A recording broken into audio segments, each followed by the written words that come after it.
뵙겠습니다. 잘 나오셨습니다. 옆자리에 앉아주셔서 감사합니다.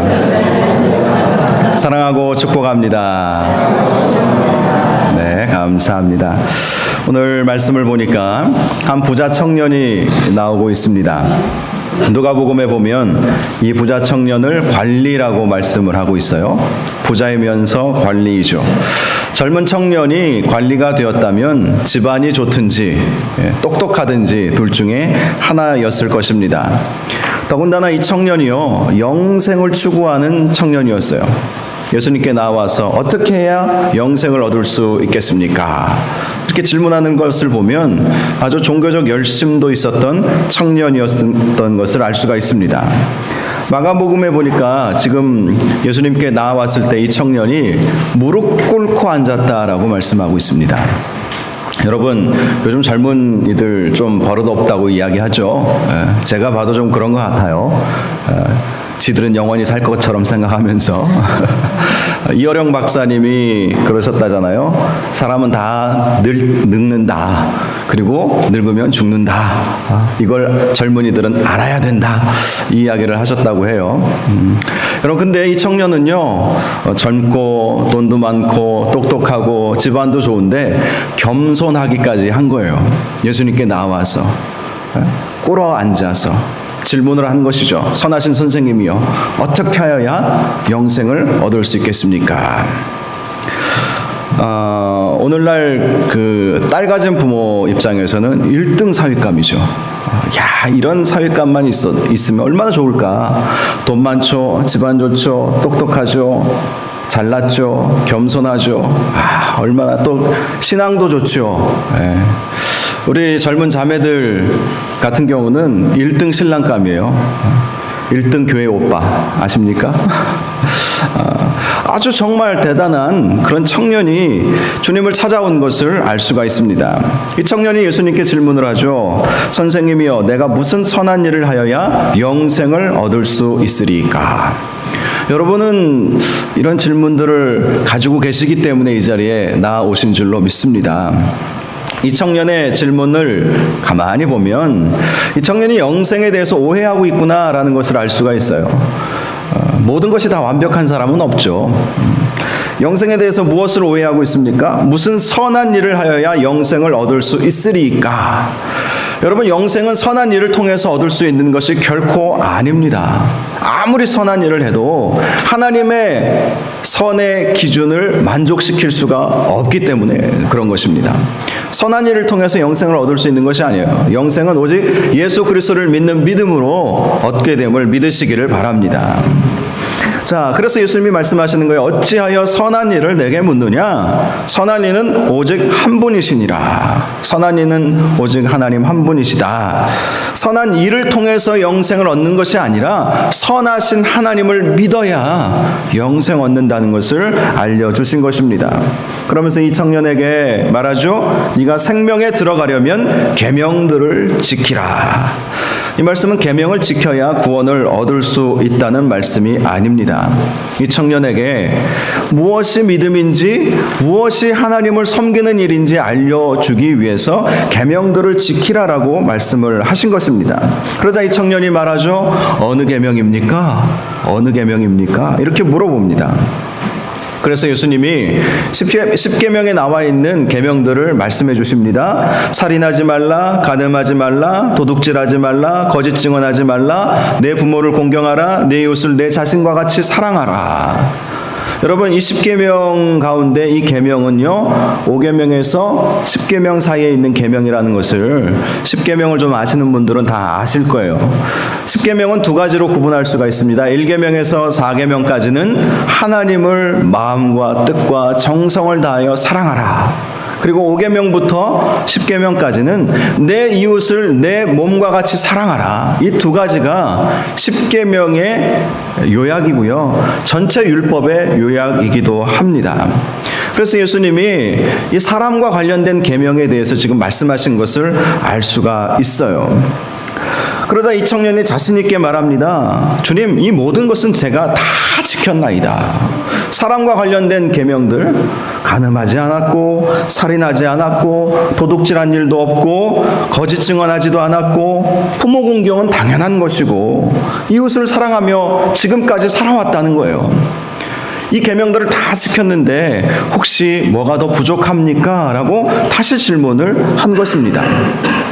어떤 학자는요, 왜 이 청년이 예수님을 찾아왔을까? 부족함 없이 사는 이 청년이 왜 예수님을 찾아왔을까? 이것을 생각해 보니까 이렇게 해석을 하더라고요. 이 청년이 예수님을 찾아온 것은 자신이 누리고 있는 부와 명예 그리고 종교적 열심에 대해서 예수님께 인정받고 싶었기 때문이라는 거예요. 정말 영생을 사모하는 마음이 있었느냐? 영생은 이미 받은 것이고 랍비라고 하는 아주 유명한 랍비라고 하는 이분에게 이걸 한번 확증받고 싶었던 것이죠. 나만큼 살면 영생 받을 수 있는 것 아니겠습니까? 나 정도 신앙생활하면 된 거 아닙니까? 여러분 우리도 그럴 때 있지 않습니까?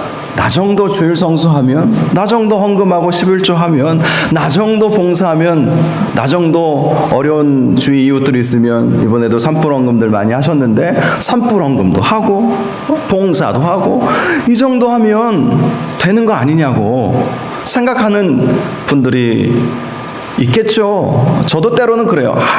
적어도 나 정도 하면 되는 것이지. 이 청년이 그랬다는 거예요. 나 정도 하면 되는 것 아닙니까? 나 정도 이렇게 선하게 살면 또 선하게 사는 삶의 결과로 이렇게 놀라운 축복도 받은 것이고 관리에다가 부자예요. 돈도 많은 거예요. 머리도 좋고 똑똑하고 겸손하고 흠잡을 데가 없어요. 흠잡을 데가 없어요. 이 정도면 되는 거 아닙니까? 이 정도 열심을 품으면 되는 것이고 이 정도 복을 받았으면 그게 영생의 증거가 되는 것 아닙니까? 주님께 그렇게 물어보았다는 것입니다. 여러분은 어떻게 생각하십니까?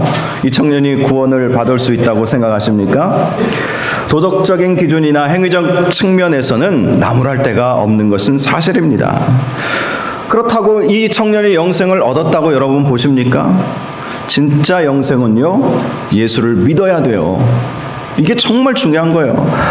아무리 선하게 살아보십시오. 여러분, 세상에는요, 그리스도인들보다 더 선하게 사는 분들도 많습니다. 불교 스님들 중에는요, 속세를 떠나서 뭐 죄 지을 일이 뭐가 있겠어요. 죄 지어봐야 무슨 죄를 얼마나 짓겠습니까? 세상에서 살아가는 우리가 더 많은 죄를 짓지요. 여러분, 다른 종교나 다른 우리와 같이 그리스도인이 아니더라도 정말 선하게 사는 사람들은 많아요.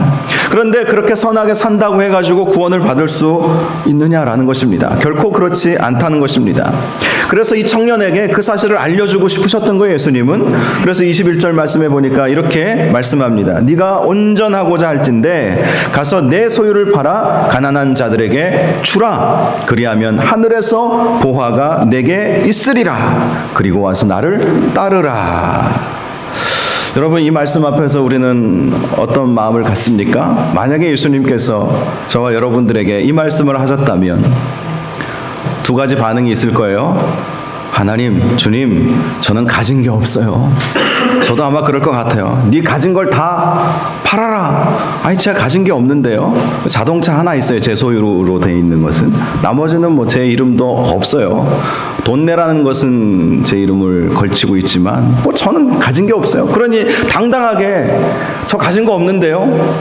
여러분들도 뭐 얼마나 가진 거 있으십니까? 제가 가만히 보니까 저하고 비슷하신 것 같아요. 네. 아니신가요? 꿈쳐놓은 게 좀 있으신가요? 자, 다 팔아서 나눠줘라. 가난한 자들에게 나눠줘라. 그리고 나를 따라라. 그러면 영생을 얻을 것이다. 이 말씀 앞에서 만약에 예수님께서 지금 이 자리에 오셔서 여러분들 각각 한 사람 한 사람 면담하시면서 이렇게 말씀하신다면 여러분들 어떻게 반응하시겠습니까?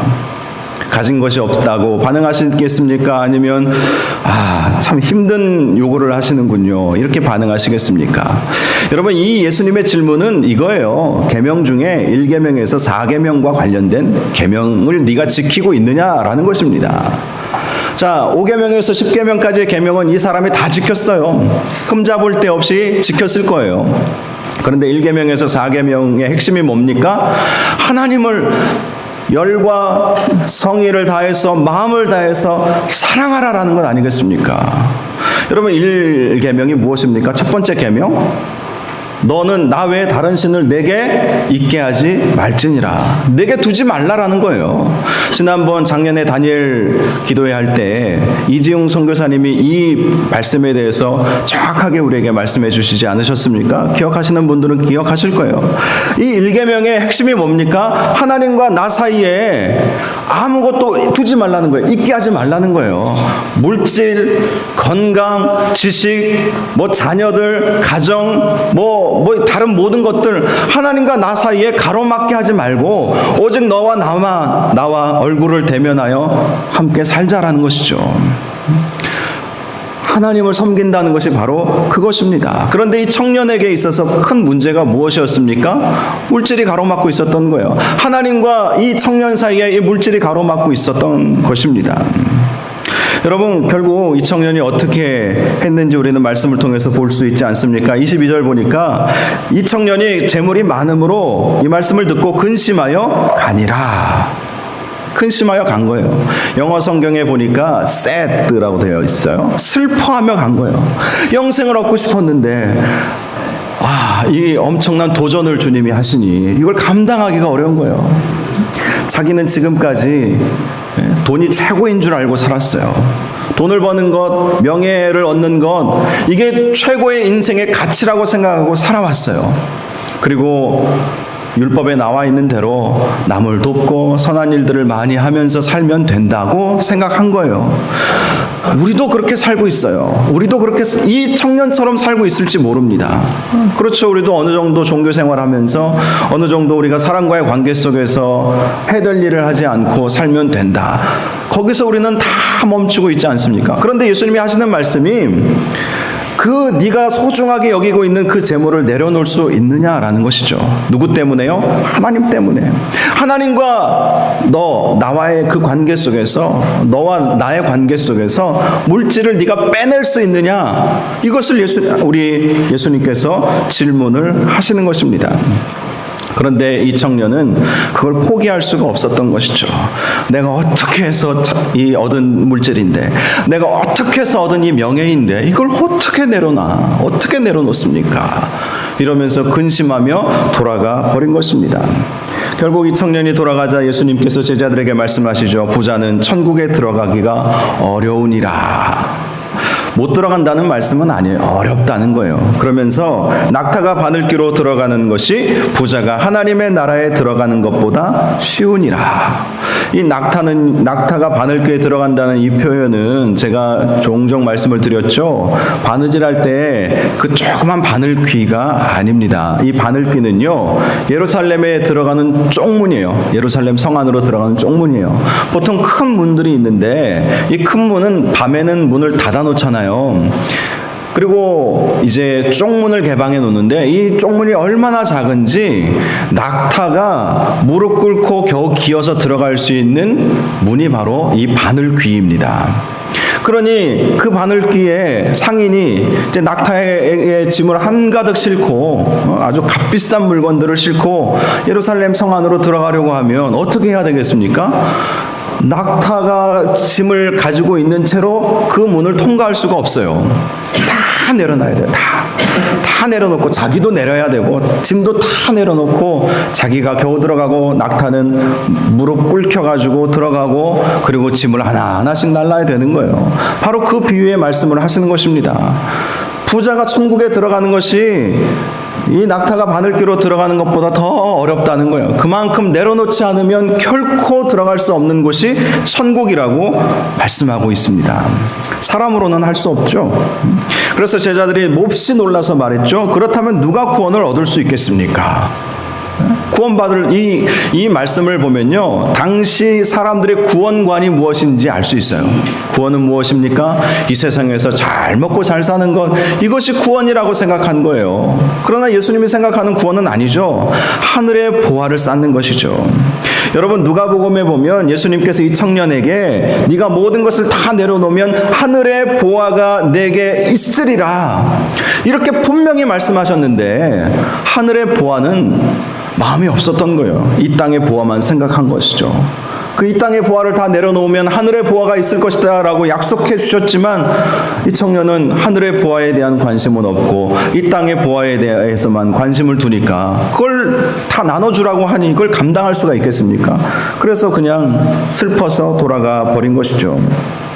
그래서 제자들이 누가 구원받을 수 있겠습니까? 라고 물어보자 예수님께서 사람으로는 할 수 없으나 하나님으로서는 다 하실 수 있느니라 라고 말씀하십니다. 이 말씀의 뜻은요, 구원의 주권은 우리 하나님에게 있다는 거예요. 사람이 노력해서 얻을 수 있는 것이 아닙니다. 구원의 증거라고 해서 내가 잘 되고 부자가 되고 성공하고 이런 것을 통해서 이 정도면 하나님 사랑 많이 받았고 이 정도면 나는 구원받은 사람이지 라고 생각하지 말라는 것이죠. 구원은 하나님의 주권이라는 것을 말씀해 주고 있습니다. 그러자 베드로가 말하죠. 보소서 우리가 모든 것을 버리고 주를 따라 싸운데 그런즉 우리가 무엇을 얻으리이까. 이 말씀을 깊이 묵상해 보면 왜 이 말을 했는지 알 수가 있어요. 당시 구원관이 구원하면 이 세상에서 물질적 풍요, 잘 되는 것, 이걸 사람들이 생각을 했다고 하지 않습니까? 그런데 예수님은 그게 아니라고 말씀하시니까 베드로가 하는 말이에요. 모든 거 다 버리고 주님을 따랐는데 그러면 이제 우리는 부자 되기는 틀렸나이다. 이렇게 반응하는 거예요. 예수 믿으면 잘 돼서 부자 될 줄도 알았는데 주님은 그런 말씀을 안 하시니까 아이고 내가 잘못 따라왔나이까, 내가 잘못 믿었나이까 이렇게 생각하는 거예요. 여러분 예수 믿으면 잘 되겠죠? 만약에 예수 믿었는데 자식이 인서울 서울대 못 가면 여러분 복 못 받은 것입니까? 좋은 직장 안 들어가면 복 못 받은 거예요? 복의 기준을 우리가 잘 생각하셔야 되는 것입니다. 제자들은 지금 그렇게 생각하고 있는 거예요. 야, 주님을 위해서 모든 걸 버리고 다 따랐는데 아니 이 땅에서 부유를 누리지 못한다면 이거 헛것 아닙니까? 이렇게 물어보는 것이죠. 여러분 어떻습니까? 주님을 따라서 이렇게 신앙생활을 할 때 여러분들이 추구했던 것이 무엇이에요? 이 세상에서 잘 먹고 잘 살고 이 세상에서 건강하게 사는 건 물론 그것도 복 중에 복이겠지만 복 중에 하나이겠지만 그게 복을 다 설명할 수가 없어요. 오늘 새벽에도 이런 말씀이 나오더라고요. 우리 인생은 쉬이 사라지는 안개라는 거예요. 우리가 이 세상에 와서 살아가고 있지만 얼마나 시간이 빨리 갑니까? 저도 50년 가까이 살고 있지만 물론 태어날 때 기억은 없어요. 근데 어렸을 때 얼마 안 된 것 같아요. 저하고 제 아내하고 결혼한 게 얼마 안 된 것 같아요. 근데 20년 전이더라고요. 생각해보니까 세상에나 이렇게 빨리 가요. 여러분들은 저보다 연배가 많으신 분들은 어떻게 느끼겠습니까? 쉬 사라지는 안개와 같은 것이 우리 인생입니다. 근데 왜 여기에 목숨 걸고 있느냐는 것이죠. 왜 여기에 매여 사느냐라는 거예요. 이 세상의 것에 왜 다들 아둥바둥하면서 이 세상의 것이 없다고 막 하소연하고 나는 구원 못 받은 거 아닙니까? 왜 이 세상의 것에만 다들 관심을 두고 있느냐는 것이죠. 하늘의 보화를 쌓아 놓아야 되는데 여러분 우리는 하늘의 보화를 쌓아 놓아야 되는 것입니다. 하늘의 보화가 있어야 돼요. 우리에게 이 세상에서 아무리 잘 먹고 잘 살아봐야 뭐 하겠습니까? 하늘의 보화도 없이. 하늘의 보화라는 것은 구원을 의미하는 것이고 영생을 의미하는 것이죠. 이 세상에서 구원받은 사람처럼 살아봐야 하늘에서 구원 못 받고 하늘로 영생을 받지 못하면 아무 소용없는 것 아니겠습니까? 저와 여러분은 하늘의 보화를 사모하시는 여러분들이 되시기를 주님의 이름으로 축복합니다. 하늘의 보화가 있음을 꼭 기억하시고 너무 여기에 매여 살지 마세요. 너무 여기에 너무 매여 살면 하늘의 보화를 놓쳐버리는 거예요. 만일 여러분에게 1억의 현금이 있어요. 현금이. 그래서 은행에 보통 맡겨놓죠. 그러면 여러분 그 현금이 내 겁니까? 내 것이 아닙니까? 은행 거예요? 물론 그 은행이 마음껏 뭐 가지고 돈을 더 굴리겠죠? 1억이 없어봐서 모르시죠? 현금 1억이 없어봐서 몰라요. 여러분 내가 가지고 있는 거 하늘의 보화 쌓아놓는 거하고 똑같은 원리예요. 그러면 어떤 분이 이런 얘기를 하실 거예요. 은행은 마음껏 찾아서나 쓸 수 있죠. 우리도 기도할 수 있잖아요. 하늘의 보화를 쌓아놓는 분들은 기도하면 하나님이 다 그대로 여러분들에게 이 땅에서 주십니다. 믿으시기 바랍니다. 중요한 것은 하늘의 보화가 있느냐 없느냐 이것이죠. 하늘의 보화는 쌓아놓지 않고 땅에다가만 쌓아놓아 봐야 무슨 소용이 있겠어요. 우리 인생은 쉬 사라지는 안개와 같은데.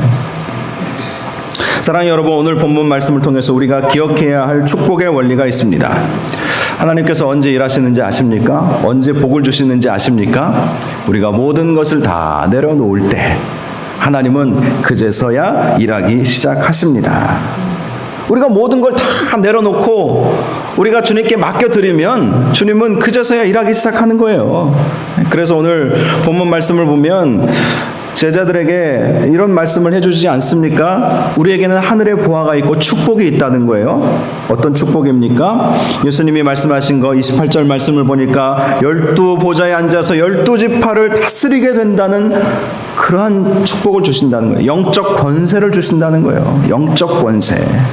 두 번째는요, 내가 포기한 것들을 여러 배로 받게 된다고 말씀하십니다. 29절에 또 내 이름을 위하여 집이나 형제나 자매나 부모나 자식이나 전토를 벌인 자마다 여러 배를 받고. 근데 이 여러 배를 언제 받아요? 하늘에서. 물론 이 땅에서도 받을 수 있어요. 우리가 기도하면 하나님은 필요할 때마다 부족하지 않게 채워주십니다.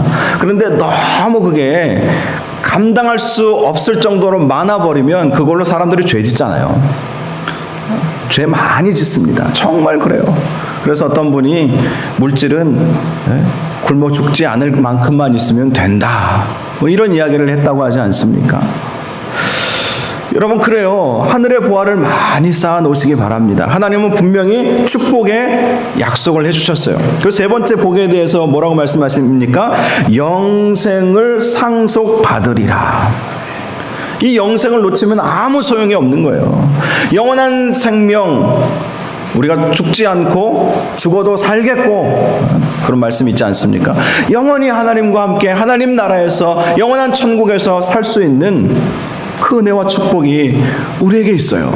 그런데 그것은 다 저버리고 지금 당장 내 눈앞에서 내가 손해보는 것 같아서 그래서 슬퍼하며 근심하며 돌아간 이 청년처럼 그렇게 살아서 되겠습니까? 오늘 본문 말씀이 바로 그것을 말씀해 주시는 것입니다. 모든 것을 다 내려놓기 시작할 때 하나님은 그때부터 이제 일하기 시작하는 거예요. 그때부터 우리에게 구원의 복을 주시고 또 우리에게 부족함 없이 채워주시고 은혜를 주시고 이 세상을 힘있게 살아갈 수 있도록 영적 권세와 능력도 부어주신다는 것을 기억하시기를 바랍니다. 이런 말이 있어요. 하나님을 상식적으로 믿으면 하나님도 상식적으로 일하신다. 이 청년에게 예수님께서 원하시는 것은 급진적인 신앙을 요구하시는 것이죠. 정말 하나님과 너 사이에 물질이 이 가로막고 있는데 이걸 빼낼 수가 있느냐, 이걸 물어보시는 거예요. 급진적인 것이죠. 어찌 보면 당연한 것인데 이 청년에게 있어서는 이건 너무 어려운 일이에요. 근데 그걸 빼낼 수 있느냐? 상식은 뭡니까? 아이고, 못하는 것이죠. 어떻게 그걸 다 나눠줘요? 노숙자가 되란 얘기입니까? 그건 아니죠. 우선순위의 문제죠. 상식적으로 하나님을 믿지 마시기 바랍니다. 정말 제대로 내 마음과 정성과 온 뜻을 다하여서 하나님을 사랑하시기를 주님의 이름으로 축복합니다. 그럴 때 하나님은 우리의 삶에 내가 생각지도 못했던 놀라운 역사를 이루기 시작하실 것입니다. 기독교 사상가요 신학자인 C.S. 루이스라고 하는 분이 이런 말을 했어요. 기독교가 가짜라면 그것은 내게 전혀 중요하지 않다. 그러나 기독교가 진짜라면 그것은 내게 무한히 중요하다. 왜 그런지 아십니까? 가짜라면 이렇게 나와서 예배 드릴 필요도 없고 헌신할 필요도 없고 뭐 교회를 섬길 필요가 뭐 있어요? 헌금할 필요가 뭐 있어요? 가짜인데 아무 유익이 없는 것이에요. 기독교가 가짜라면 이것은 아무 필요가 없는 거예요. 나에게 전혀 중요한 것이 아닙니다. 기독교, 성경, 예수님, 하나님 이거 뭐 가짜잖아요. 그런데 기독교가 진짜라면요, 이것은 무한히 중요한 거예요. 무한히. 정말 중요한 것입니다. 죽고 사느냐의 문제 아니겠습니까? 영원한 생명을 얻느냐 못 얻느냐의 문제 아니겠어요? 여러분은 어떻게 생각하십니까? 복음이 진짜라고 믿으십니까? 그렇다면 이것은 정말 나에게 있어서 가장 중요한 거예요. 물질보다도 중요한 것입니다. 내 생명보다도 중요한 것입니다. 무한히 중요하다는 것을 꼭 기억하시기 바랍니다. 무한히 중요한 것이 내 앞에 있는데 사람들이 그거를 못 봐요. 그걸 놓쳐버려요. 그리고 내 눈앞에 있는 현실만 보면서 살아가고 있다는 것입니다. 사랑하는 여러분, 선하신 하나님께 여러분의 소망을 두시기를 주님의 이름으로 축복합니다. 선하신 분은 오직 우리 하나님 한 분밖에 안 계세요. 물질이 우리에게 선한 영향을 끼치겠습니까? 요즘 사회에 일어나는 일들을 보세요. 돈 있고 힘 있고 젊은 그런 친구들, 인기 있고 이런 친구들이 마약에 빠지고 이 음란에 빠지고 그런 모습들을 우리가 보고 있지 않습니까? 여러분, 우리가 무엇이 중요한지 알아야 되는 거예요. 무엇이 중요합니까? 하나님, 예수 그리스도, 복음, 영생, 이게 정말 놓쳐서는 안 될 거예요. 그거를 붙잡으시기를 주님의 이름으로 축복합니다. 하늘의 부활을 붙잡으세요. 하늘의 부활. 땅의 재물에 너무 마음 두지 마시고 있으면 있는 대로 감사하고 없으면 하늘에 있으니까 감사하십시오. 그냥 감사만 하십시오. 하나님께 기도하면 필요한 것들은 또 하나님이 채워주실 거예요. 너무 여기에 이 문제 때문에 근심하고 걱정하지 마세요. 슬퍼하지 마세요. 하나님께서 우리를 사랑하시고 우리에게 다 모든 것을 맡기시면 하나님께서 다 선하게 인도하여 주심을 믿으시기를 바랍니다. 이 청년에게 예수님이 원하시는 것, 말씀하시는 것이 무엇입니까? 하나님을 정말로 사랑하라는 거예요. 물질 사랑하지 말고. 본문의 중심 메시지가 그겁니다. 재물 사랑하지 말고 하나님 사랑하라는 거예요. 하늘의 보화가 있음을 기억하라는 것입니다. 동영상을 하나 준비했는데요. 한번 같이 보시고 찬양하는 시간을 갖도록 하겠습니다. 여러분, 하나님만 바라보시기를 바랍니다. 이 세상의 것들에 근심하지 마시고 모든 근심, 걱정, 염려조차도 다 하나님께 맡기시기를 바랍니다. 그러면 그때부터 전능하신 하나님께서 저와 여러분 가운데 함께 일하실 줄로 믿으시기를 바랍니다. 우리 함께 동영상 하나 보고 찬양하도록 하겠습니다.